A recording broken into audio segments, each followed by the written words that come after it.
My name is Kevin Averick, and I have been a friend and colleague of Dennis's for 37 years. Dennis came to George Mason University and to what was then the Center for Conflict Resolution in 1981. And as I've said in several posts, Dennis built the place. But how did he get there? I mean, how did he become a university professor, go on to a very distinguished career as a scholar and as a teacher? So there are two kinds of ways to think about a career, especially one that ends up as eminent as Dennis's did. One is to think of it as linear, as a kind of progression that starts along a path and seems to make sense and ends up where the person wants to be. And that usually involves hard work, smarts, discipline, luck, lots of luck, a fast disappearing resource, quality public education, for example. It helps if you come from the middle class or above.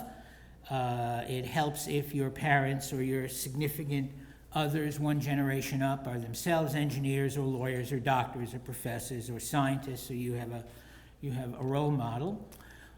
But it is not impossible to do so from the working class, especially smarts and luck and quality public education. So there are lots of us, even those of us who start in the working class, me, whose path was linear. Good New York public schools, good college, graduate school, smarts, discipline, and luck. But Dennis's career and Dennis's life was not at all linear. He grew up in what could graciously be called the middle class, but always sounded to me much closer to poverty in Atlantic City, with a single mother and a sister, and I think a difficult early life. After high school, he entered the Marine Corps. Actually, Dennis, it turns out, had a bad defect in one of his eyes and had to argue his way into the Marine Corps. But in the Marine Corps, an experience that he described as transformative. Hence, there will be a Marine Honor Guard at gravesite, which is deserved. Dennis was a patriot, but he was always very, very gentle about it. In fact, it was his experience in the Marine Corps and his experience around warriors and being trained as a warrior himself that committed him to a peace. Because of the timing of his enlistment and his deployment, he was fortunate not to experience Vietnam, because so many Marines did of that time. But I learned from Tim today that actually he was poised in Florida as part of the first contingents that were to invade Cuba during the Cuban Missile Crisis. So he avoided combat, but just barely. So he comes out of the Marines after four years, having served as a military policeman for some of that time, and then became a police officer, a cop in Atlantic City for a few years. But the Marine Corps had changed him. I think probably the smarts were always there, of course, but it gave him discipline.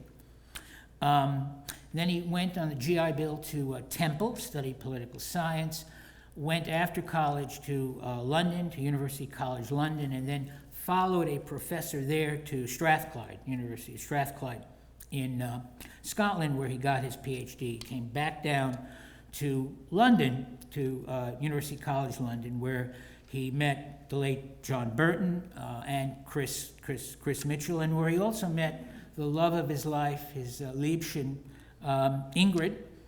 They met in 1973. on a tube platform. I'm told that actually Margaret Thatcher is to be thanked for that, since there was a right to work stoppage and the trains were only coming 1 hour, and that gave Dennis time to work his magic. And for Ingrid to become enchanted. So it was not a linear life to be a university professor. So he came in 1981, and his work was truly foundational. He not only helped to build the place, but he helped to build the field. In 2007, 2008, he was diagnosed with stage 4 oral cancer, which was probably, which was a death sentence.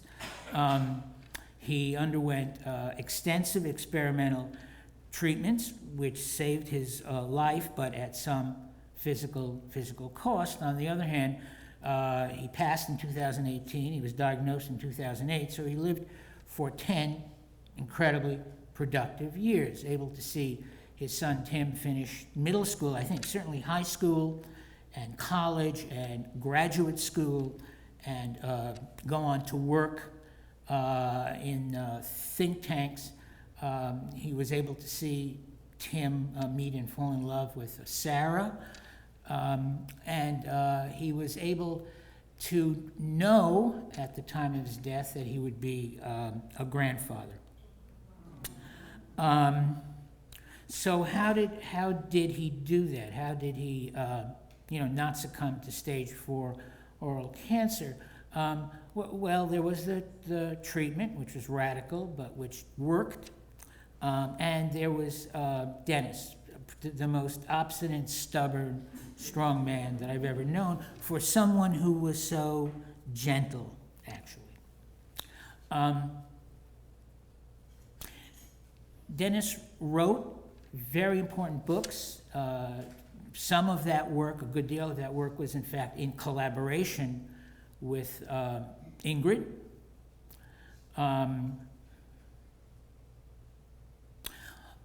But I would have to say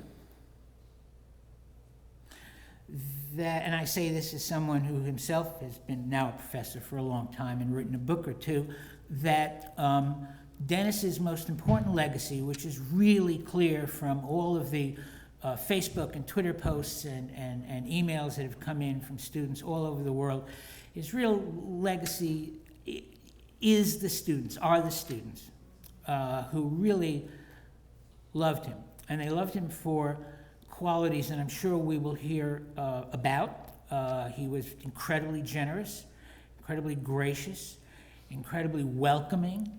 He was fiercely supportive of his students. I mean, even in places where some of us would say, "Are you sure we should pass this student?" And then, of course, he would work with the student so that the student would, in fact, pass. So Dennis built the place, and he sustained the place. And I want to close my remarks on something that ironically just came in today. And Dennis would, I think, want me to close it this way, because it's not really about Dennis, it's about the institution that he built. Some of you, my colleagues, probably know that we are hosting Nelson Mandela's grandson at the School for Conflict Analysis and Resolution. He's come to spend 4 months with us while he's working on his own PhD. And there was a story that appeared in the internal Mason magazine that I saw this morning, literally, under the headline, Nelson Mandela's grandson working towards PhD at Mason School of Conflict Analysis and Resolution. And I just want to close by reading you what this young man says.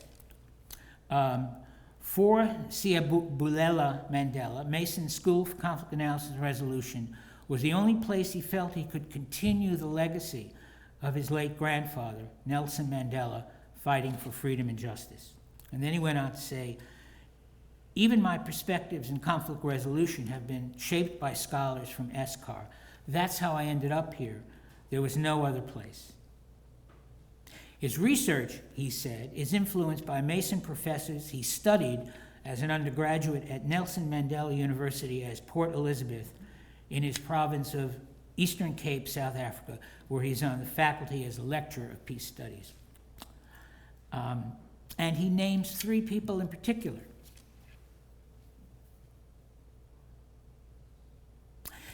He names whose work he read. He names the late John Burton, who brought Dennis down from Scotland.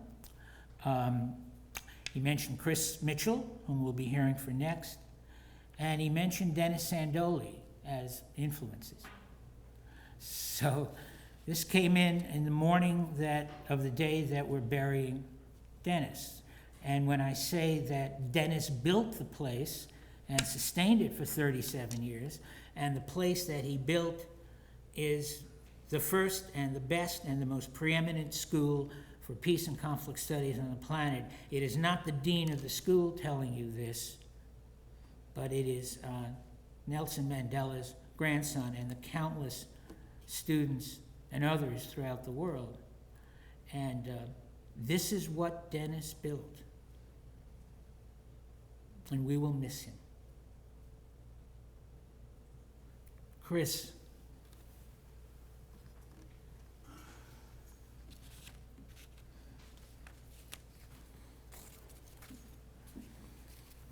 There.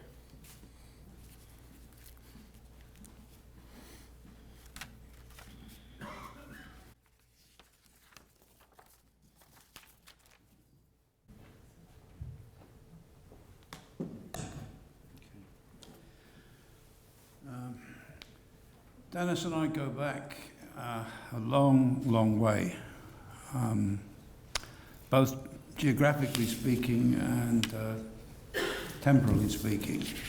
Geographically, our lives are sort of intertwined across two continents and an intervening ocean. As far as time is concerned, we've known each other and worked with each other and liked each other for something like 5 decades.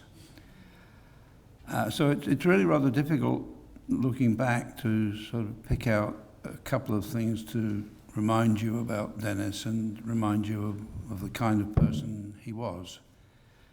I mean, he's unbelievably well regarded by his former students. I remember one of them who happened to be at the time a retired colonel in the US Army saying that if you took a class with Dennis, it was rather like trying to take a drink out of a fire hydrant. And I know exactly what he meant by that. So the only way I could, I think, follow up on Kevin's remarks about Dennis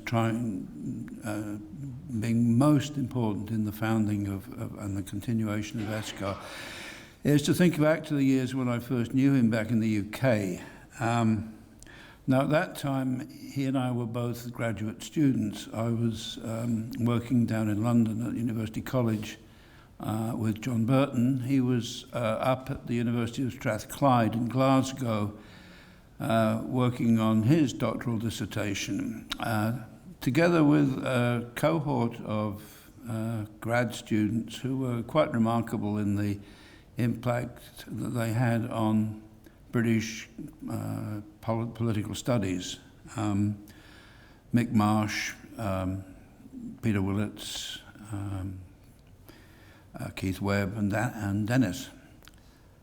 They were known collectively as the Strathclyde Mafia, and this was partly because they had this habit of, whenever they were there together at a conference in the UK or in Europe, they would always set aside one evening specifically to go to one of the less salubrious bars in the town where they would drink large quantities of beer and exchange stories, often quite scurrilous stories, about their professor, Richard Rose. who was well on the way to becoming one of the major eccentrics in British academia. I guess none of them actually ever thought that they would become professors, but they all did. Now, Strathclyde at the time was pretty notorious for the fact that it was one of the very few departments of politics and international relations which took numbers and quantification seriously. It was regarded as a sort of wildly American invention in most of the rest of British academia. At Strathclyde, they took it seriously. And this meant that Dennis was actually attempting to write a dissertation which combined the study of a whole series of simulations and also a massive data analysis problem. So Dennis, I think, took the longest time ever for a PhD in Strathclyde to actually get his PhD, to write his dissertation. There were various things which interfered with this, of course, like the need to have a job, and things like meeting this German lady on the tube. But, you know, he persisted. He kept going. He did it. And that, I think, was one thing that taught me about Dennis, was his very, very determined persistence in any undertaking that he took up. He was, as Kevin says, obstinate. In fact, in Britain, we'd have called him bloody-minded. But when he made up his mind to do something, he did it. And I think that had another effect on Dennis. And this was, it made him intensely sympathetic to the students he later tutored for their own dissertations. He actually knew how difficult it was to complete a PhD, because for him it had been very difficult. And so he had this enormous sympathy and his determination that if they were his students, and he regarded them very much as his students, he would get them through, and he did. So he leaves a very great gap in the school. He leaves an even bigger gap in our lives. I'm not sure that there is any way in which we're going to be able to replace his combination of skills and dedication and sympathy.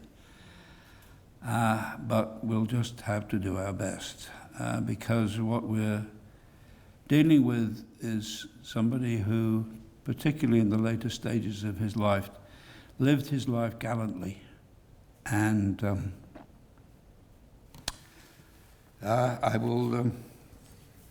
I'll miss him very much. So, cheers, mate. I'll sink a pint for you in the Woodbine this summer.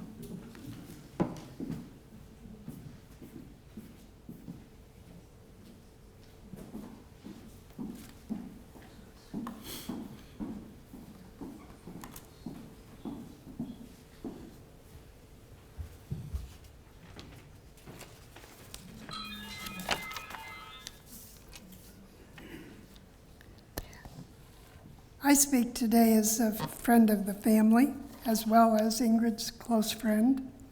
My name is Marcella Ridlin Ray. Ingrid introduced me to Dennis outside of Fenwick Library at George Mason while we were both doctoral students a long time ago. But I only knew Dennis by his fame on campus until Ingrid and I worked on our dissertations together, when we became fast friends and professional colleagues. This was when Ingrid and I began to meet regularly and critique each other's work, and we alternated our work sessions at our kitchen tables. It was on these occasions that I began to know Dennis.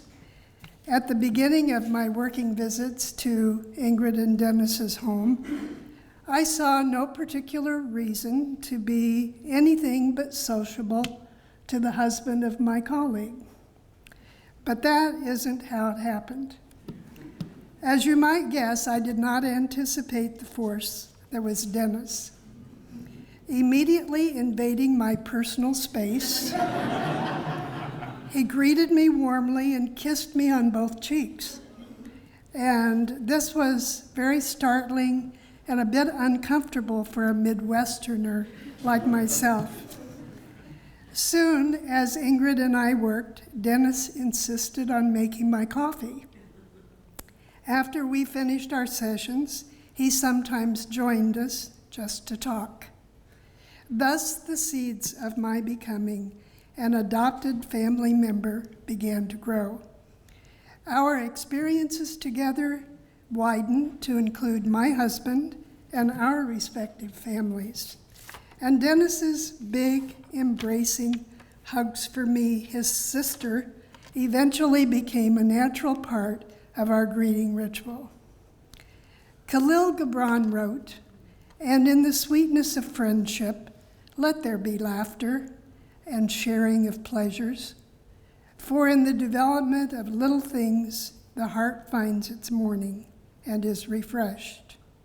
And so it has been with Dennis and Ingrid. I have had the privilege of watching these two friends together for a long time. It was clear that family was so important to them both, and they found joy in theirs. First, just themselves, then Tim, and then Sarah. And there were the rest of us to include as extended family. Based on love, mutual respect, shared values, and a passion for learning, Ingrid and Dennis have effectively offered a haven of warm acceptance and openness to so many of us. Both of them genuinely interested in people, curious, thoughtful, and compassionate. Dennis's special stamp on it was his unique wisdom, his thoughtful listening, the twinkle in his eye, his sense of humor, and his larger-than-life laughter, and in general, his exuberance for life. This is a precious legacy that Dennis leaves with us alongside his intellectual contributions, and we are all better persons for having shared in his world.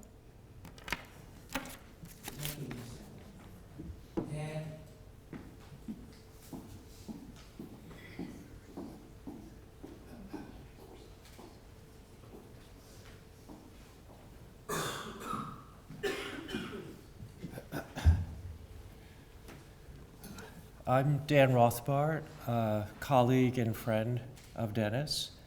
It's very riveting to see this scene here. So I started working, I met Dennis about 15 years ago when I came to the Institute, and it was obvious that he had a command of the field. And I would come by and ask, what's this institute like? What's going on here? How can you have research scholars and practitioners together, working together? And he, of course, educated me. And I understood that he really shaped the profession. He basically guided people, not just students. And he had an influence in the room. I was really struck every time I would be at a place, at a meeting or at a conference, his voice was just billowing.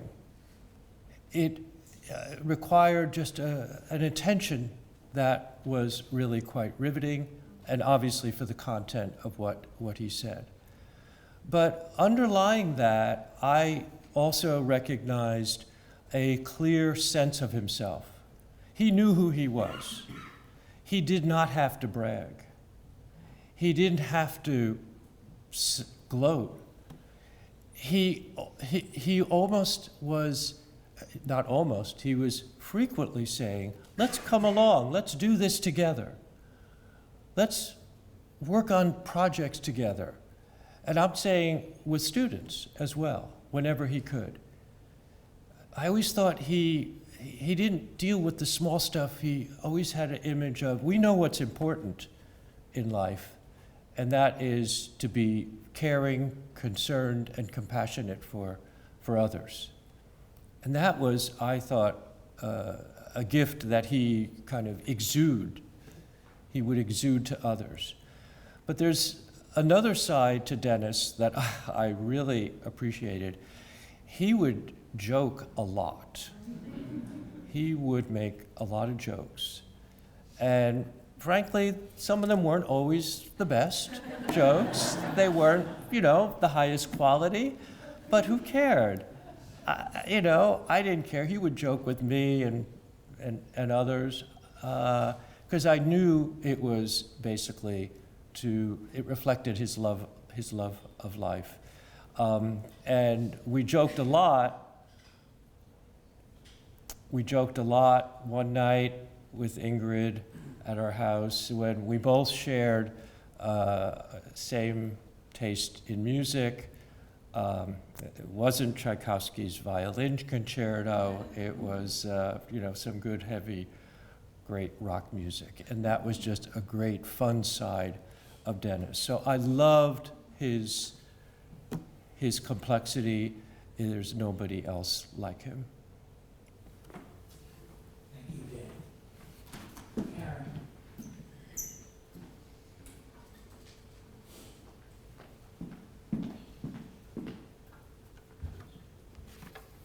Hi, my name is Karen Puschel-Siegel, and I'm honored today to represent two of Dennis's oldest friends, Alex Glicksman and Jack Siegel, my husband, who could not be here today. As we've heard from others, Dennis was the sort of person who changed people's lives, and that includes Jack's. Jack first met Dennis back in the 70s in Germany, where Dennis taught for the USC grad program, and Jack, after 2 years in Vietnam, was still in the US Army based in Frankfurt and pretty comfortable with his life. Dennis and Ingrid made a huge impression on Jack.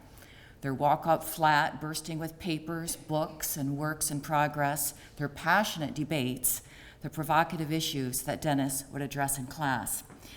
One day, after reviewing a paper of Jack's, Dennis asked him, "Jack, I just don't get it. You write about the futility of waging war to resolve conflicts with the conviction born of experience. So why do you devote your life to a conflict-specific organization?" Well, it was like Dennis had flipped a switch for Jack, and it was the beginning of Jack's decision to leave the Army, join the Foreign Service, and devote his life to diplomacy and education. Jack has viewed Dennis as his greatest mentor.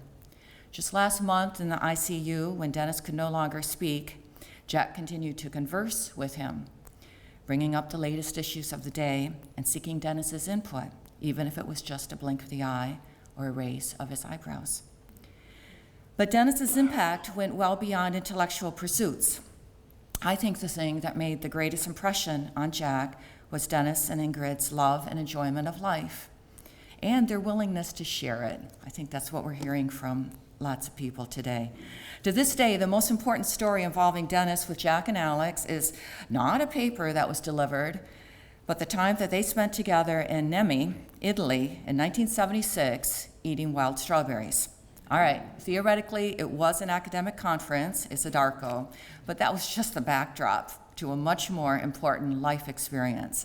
I can assure you from listening to the many times they've told this story that the berries were never sweeter, the cream never so rich, the hills of Italy so beautiful, and it all revolved around the company of Dennis, who was so much more than a professor.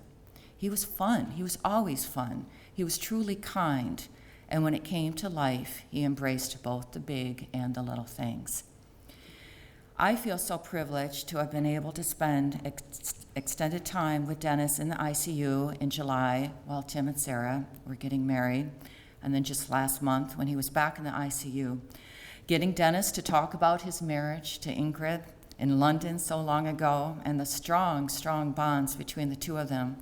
Hearing Dennis talk about the year Tim was born, and then story after story of Tim growing up and how he excelled at everything. apparently everything in his life. Dennis was so proud of you, and he loved you so much. Your phone call that would come in was the one thing that he would perk up and respond to. And my experience in life suggests that what you had together was truly rare. Dennis was rare, which means that his passing is simply all the more painful. So where are Alex and Jack today? What are these good excuses? Alex is hiking on Bears Ears in Utah. Jack is teaching a class of 100 students. And they both feel that Dennis would have wanted them to keep these commitments. And Dennis probably would have wanted to, since he was the type to squeeze every bit out of life. But I think that Jack and Alex were also afraid. I think they were afraid of death and being reminded of the passage of time. But they were also afraid of their emotions of saying goodbye for a final time to their old friend, because they know that Dennis was a rare individual and that their lives will be the poorer for him being gone. So I have sympathy for them as well today, and I can assure you that just about now, Alex is pausing on some rock in Bear's Ear, and Jack will pause from his students, and in their own unique ways, they are remembering and honoring their dear, dear friend who inspired and challenged them, and yes, changed them. Thank you, Karen. Susanna?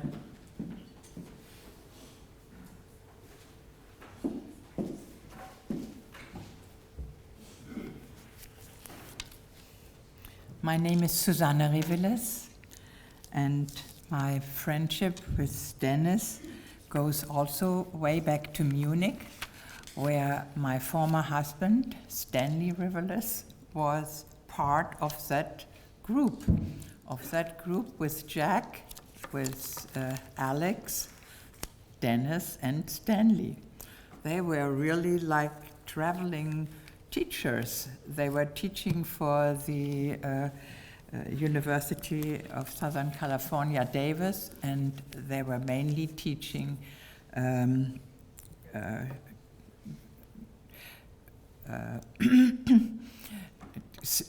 soldiers and people who were stationed in Germany and who wanted to continue their degree while being in the army. And so they had to travel from Munich to Stuttgart to Frankfurt, and all of them met and often came to our house.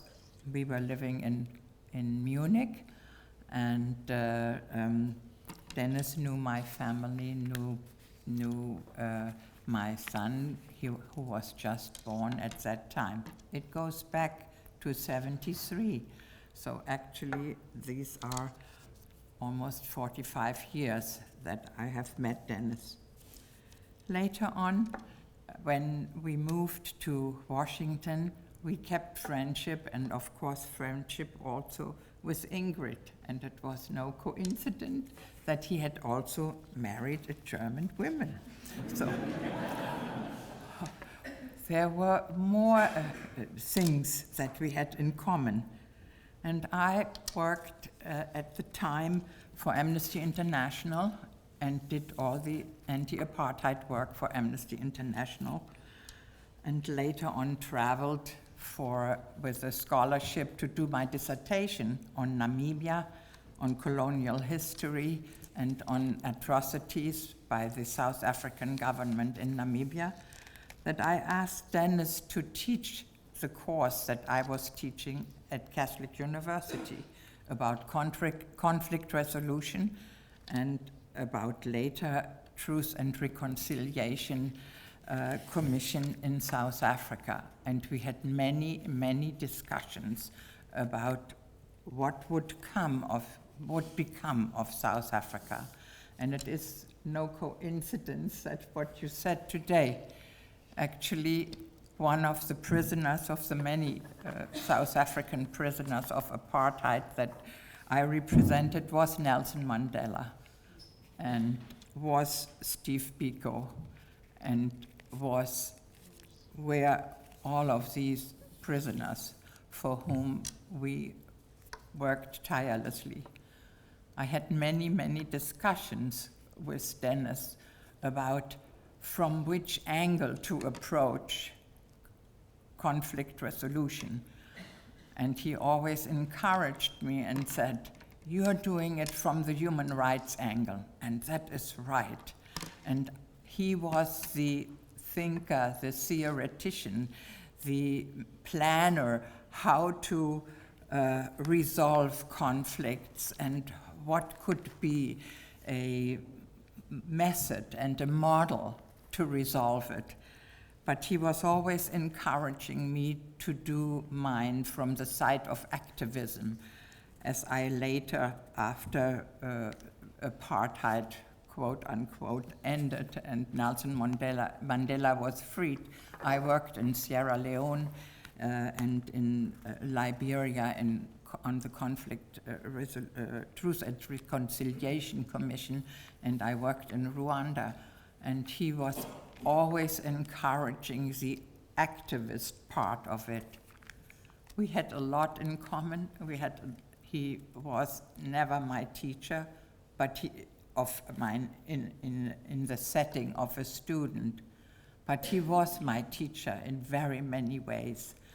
And he taught me how to approach peace building and conflict resolution from different angles. And I will never forget that.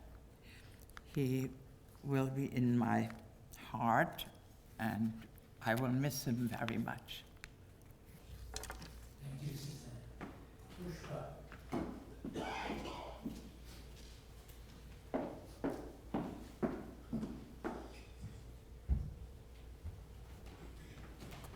So my name is Pushpa Iyer, and Professor Dennis Sandole was my professor and one of the nicest people I know. I will always remember him as the person who greeted you with the biggest smile, the warmest hug, and the cheeriest of greetings. I recall chatting with him in the hallways of ICAR Townhouse, which was on Chainbridge Road when I was a student, and our conversations would flow seamlessly from global politics to the politics in my hometown in Gujarat, India. But somehow, we always ended up having a discussion about Indian food, with Dennis smacking his lips at his recollection of every Indian dish he probably had at some point in his life. And we always ended up laughing. And that is what was so great about chatting with Dennis. There was always so much laughter. Dennis had a great sense of humor, and even when he discussed serious conflicts, he always had a way of inserting a comment that made you walk away with a smile. And unbelievably, he continued to do this in the midst of all his health issues.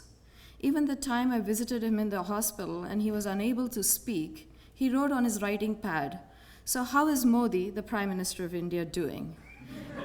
Is he still being trouble?" It was always a rhetorical question. He knew I would go on and on about how evil I thought Modi was, and he would listen with that smile on his face. And then the next note on his writing pad would be something about Indian food. As one of his former students, probably the only one speaking today, I asked some of my friends to share their memories of Dennis so that their voices and feelings too are represented here. I received many messages. I'm unfortunately not going to be able to share all of what was sent to me, but I'll certainly share some of them with you, Ingrid, later. Suman Kapoor, Masters, Class of 2001, wrote, "I will forever be grateful for his dedication, for sharing his knowledge, and for pushing me to be my best." Heather Myers, Class of 2003, said, "Professor Sandole had a great sense of humor that made him very relatable."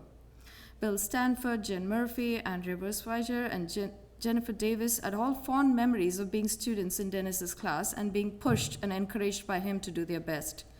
Jennifer Rojas captured it for me. She said, "Not only was Dennis a brilliant scholar and one of my greatest teachers," she said, "but that he was also a stellar human being." Let me add one of my stories here. There was a time when I was a student in ICAR when I found myself in a situation that could have ended my academic career there and then. I won't go into all of those details now, but Dennis was called to help, and he, of course, made the problem disappear in no time. I did not doubt that Dennis would solve the problem, but that is not the main point of the story. It was two things that stood out for me in this experience. One was Dennis took the steps he needed to take by showing so much compassion for my situation. And he showed it by being fair, but he certainly did not favor me in his decision.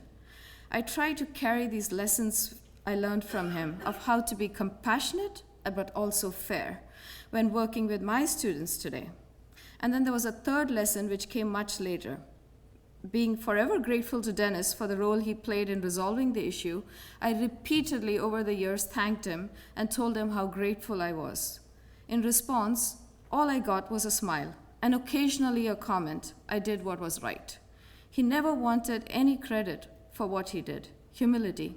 My respect for him just grew. My point about Dennis's humility is shared by Mary Hope, a PhD student graduated in 2007. She says, every time I saw Dennis, I reminded him that he had taught me the single most important class I took at ESCAR, the philosophy of social science, and that he was such a gifted teacher that every single student who took the class felt that they were finally bona fide members of intelligentsia. And every time I did so, Dennis would shrug his shoulders and say that he was sure that other classes were equally as important and that other professors could teach the class just as well as he did. And he meant it. His was not false humility. She's correct. I think a lot of Dennis's students here will agree with me when I say Dennis always presented us, the students, in a positive light. He would glorify our achievements and leave us feeling so humbled. Every time I visited him, he took so much interest in what I was teaching, where I was going next, and in my current projects. His generosity and goodwill towards me and my career made him the pillar that I leaned on in spite of his frail health. And as I relegated him with stories of office politics, my career problems, and all of the different things that I had, and he always gave me advice. Dennis was first diagnosed around the same time I was graduating from ICAR and was leaving for California for my first post-PhD job. Over the years, we had intermittent contact. I would meet up with him and Ingrid when I visited DC, and there was a flurried exchange of news. And then about 2 years ago, I moved back to the DC area and kept in close contact and visited him frequently. I visited him last Friday.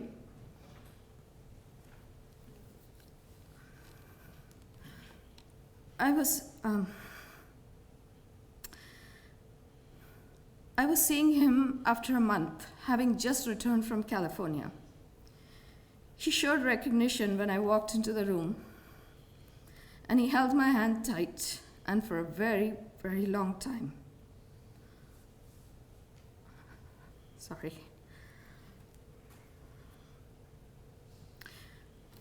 I shared with him stories of my family and my work. He listened, but without that smile. I sorely missed his smile.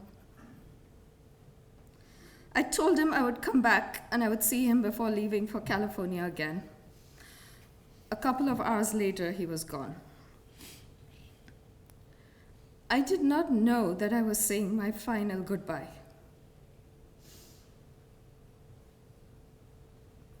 Avjo, Dennis. In Gujarat, we say goodbye with the word avjo. It's a way of saying, I take leave, but until we meet again. So avjo, Dennis. It was an honor to have known you, and we'll miss you. Thank you, Pushpa. Rich?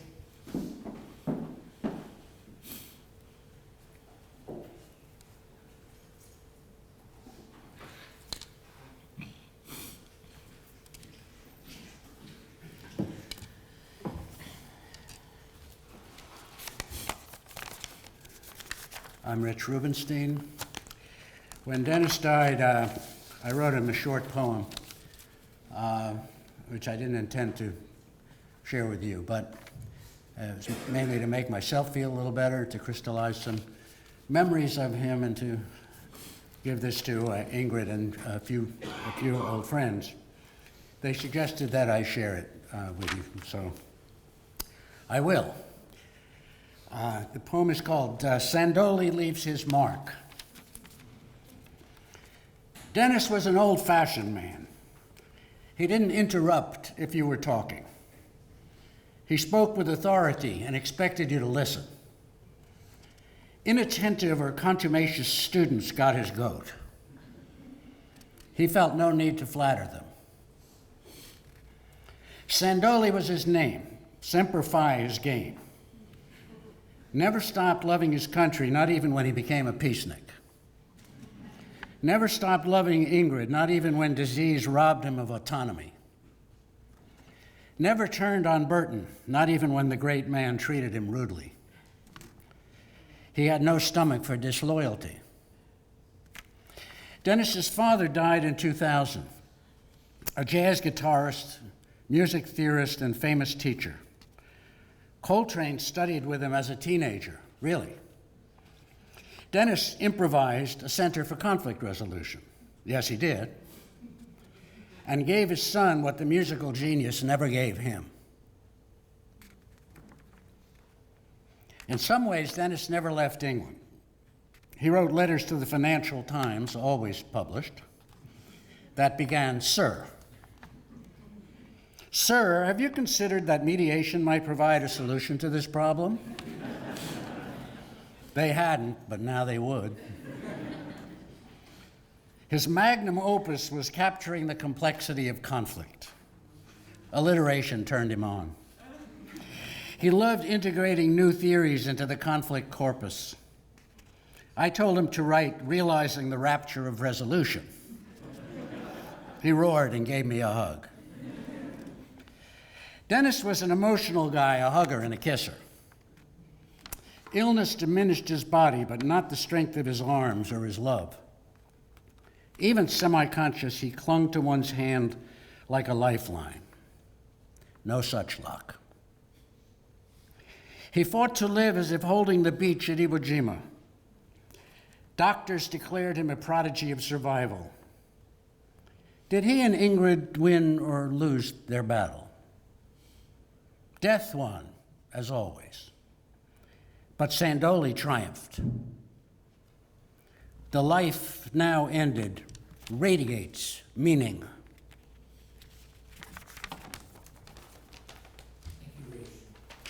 Timothy.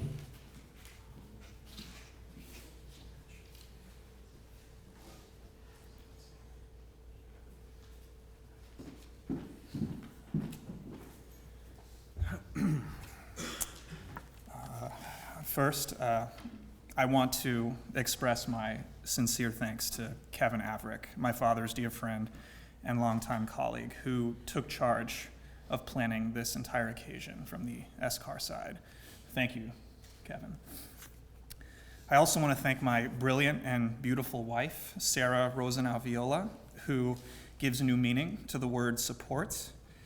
She has not only been there for me, but she has dedicated so much of her time to my mother through helping her understand my father's unique medical condition, as well as with helping my mother and me plan for this occasion.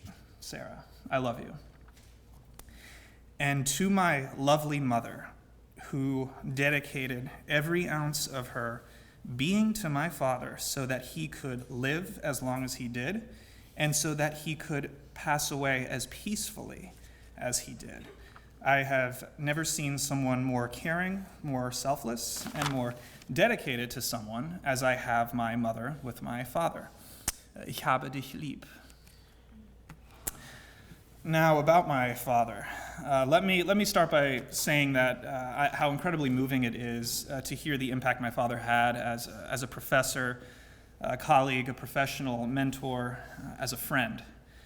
Many of these stories are new to me, but they are not surprising because they very much complement his actions as a father. And as my father's only child, his only son, I have truly struggled with what to talk about today. There are simply so many examples, so many anecdotes of how lovely my father was to me. He took his job as a parent incredibly seriously. Know that. And therefore, I've always loved my father. That part was easy. But I decided here today, I want to tell you about the time that I started to like my father. There's an important distinction. Loving a close one is pretty easy. It's almost a given. But do you like them? My father was obviously very likable, as the speakers before me prove. But the first time that I started to like my father was when I heard him laugh. My father had this unnecessarily loud, high-pitched cackle. It was so loud that I remember him once receiving a noise complaint.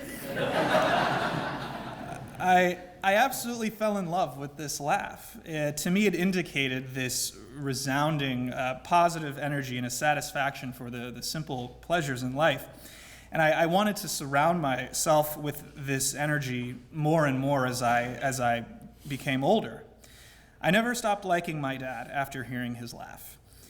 And the feeling was mutual. I think my father was so happy that his only son liked him and wanted to be around his dad. So we made a point of seeing each other a lot. And as I got older, I also realized just how privileged I was to be Dennis's son. Throughout my childhood and teenage years, my father, through his work trips, would always take me along to these hardship locations like Vienna, Austria, London, Hungary, Slovenia.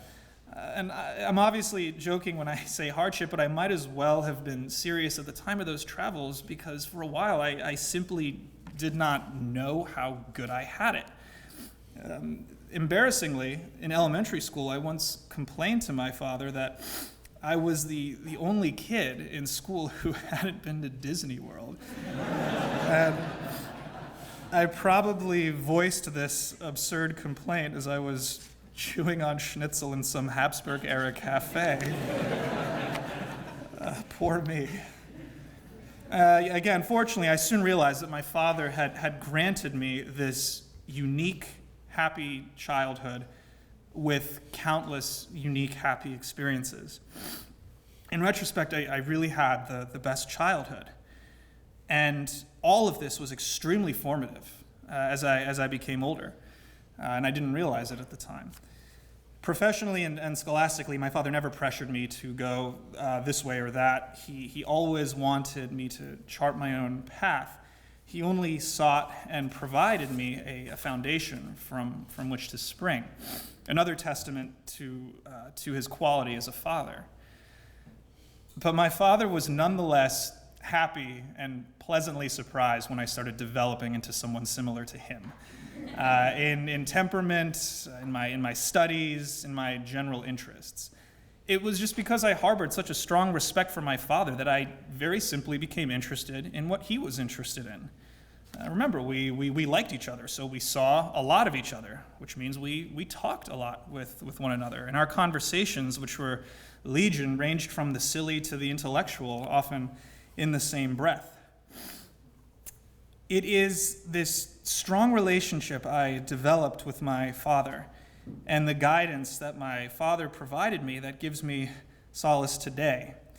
As one of my very close friends who is here today said and reminded me, my father, despite his illness, was able to watch me find purpose in life, an important, if not vital, development in a parent-child relationship. Indeed, my father witnessed me achieve my professional dreams and saw me marry the love of my life. My father also knew that he was going to become a grandfather. These three life events made my father infinitely happy. And as strange as it may sound, I am truly thankful for the way in which my father passed away. He was in the comfort of his own home, and my mother was next to him, looking at him, touching him.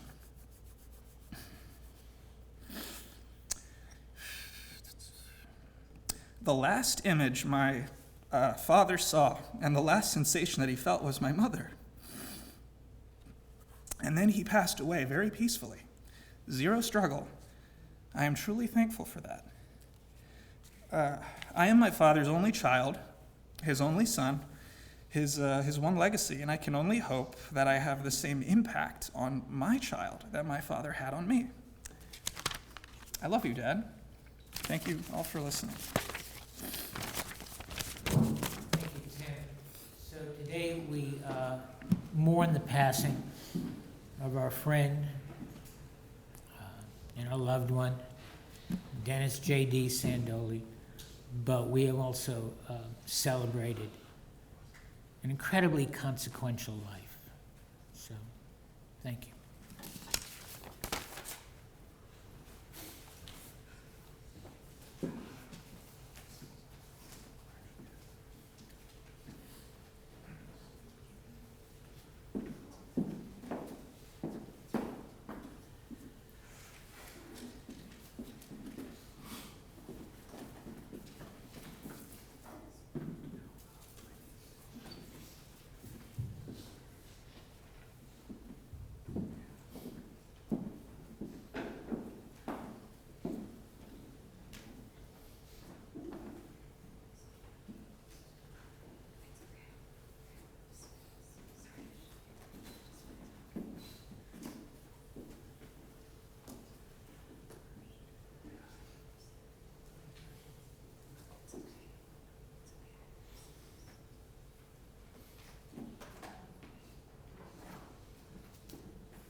Ladies and gentlemen, this does conclude the services here at Fairfax Memorial Funeral Home. On behalf of the Sandole family, thank you for being here today. We will escort the casket out, and the committal will be in Fairfax Memorial Park right now. If you are going to process, I ask you to please gather your belongings. You have about 5 or 10 minutes to get your things together and make a trip to the restroom.